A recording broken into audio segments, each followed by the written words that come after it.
मोठी बातमी मराठा आरक्षणाच्या पार्श्वभूमीवर सक्षणा सलगर यांनी केलेल्या वक्तव्यामुळे नव्या वादाची चिन्ह आहे। खऱ्या ओबीसीला झडपी महापालिकेसाठी तिकीट मिळायला हवं असं सक्षणा सलगर म्हणाल्या।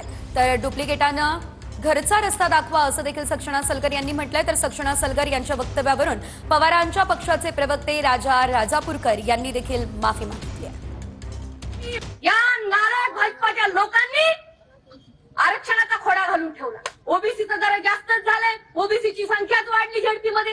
अरे कोणाला पोटात दुखायला, कोणाला खडा टोचतोय, कोणाला काटा रुततोय, हे स्पष्ट माझी भूमिका आहे। ओबीसीच्या आरक्षणामधला पॉइंट 1% कमी होणार नाही आणि खऱ्या ओबीसीला त्या ठिकाणी झडपी महानगरपालिका आणि स्थानिक स्वराज्य संस्था मिळाली पाहिजे। डुप्लिकेटांना तुम्ही घरचाच रस्ता दाखवा।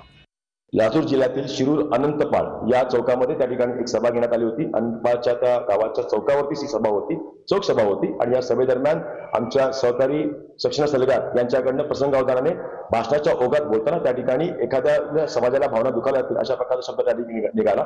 यासाठी मी सर्वप्रथम मंडल यात्रेचा संयोजक म्हणून दिलगिरी व्यक्त करतो।